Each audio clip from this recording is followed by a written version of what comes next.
Строительство берет свое начало с фундамента, первого камня закладки момента, потом еще много химического элемента, материи, камней, песка, железа, мяса, пота, кипит работа, вокруг много мата, все квартиры с выходом на зеленый двор уже забиты по блату, а эти ребята не знают историю, теорию, все тонкости архитектуры, они имеют дело только с грубой натурой, один умеет творить, другой красить, третий на рычаг давить, по тех, кого даже не видели, заранее подстроились, в бараках обустроились, построились, строить ломанулись. Так дает о себе знать научно-технический прогресс.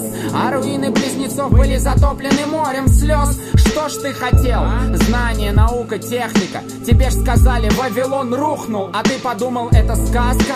Чего еще было ждать от всемирного центра? Нет, центр никогда не падает, разве что только торговый. Так давайте все вещи своим именем назовем. Это смотря откуда смотреть, снаружи или изнутри. Кому-то кажется дворцы, а кто-то видит резервации. А я хочу понять тебя, абсолютная истина.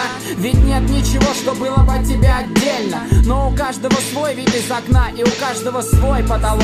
Хочешь выше? Это вопрос готовности вступить в диалог, перешагнуть через свой порог. И не надо думать, что если мясо от земли выше, цивилизации больше. Нет. Это философия брак.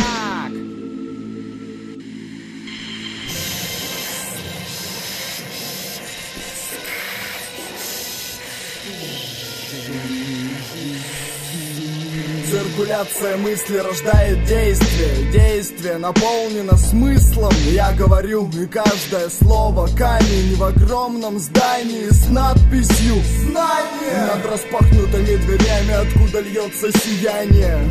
Этому дому 1000 лет. Каждый, кто что-то создал, оставил след. И строительство не прекратится. Ему нет конца, пока бьются сердца, пока она вращается.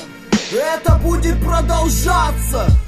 Я засекаю время с момента рождения яркими вспышками где-то в области темени, песнями, шрамами мы отмечаем месяцы, года альбомами и другими делами, правильно выставленными планами мы заполняем экраны словами и звуками чьи-то головы, а также компьютеры, плееры, магнитолы.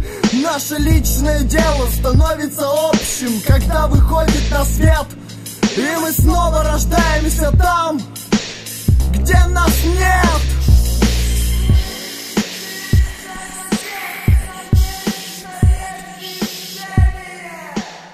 Тишина, вокруг меня тени, да серые стены пульсируют вены, ждут декорации смены. Вижу мерцающий свет вдали, города огни. Мы тут походу не одни, смотри, как муравьи. Во время, когда все погружаются в глубокий сон, рабочий возводит дом. Все идет по схеме точно, здание стоит прочно. Сейчас тут пустые коридоры, в будущем чьи-то ссоры, форы, в семье раздоры у одинокой женщины. Всю свою жизнь мы строим и разрушаем. Для кого все это? Стремимся к свету, за собой оставляем выжженные долины. Там жизни уже нету. Город рождается с первого дома, умирает в пыли времени. Жители города в богов верили, боги их молитвы обесценили. Пришел их час.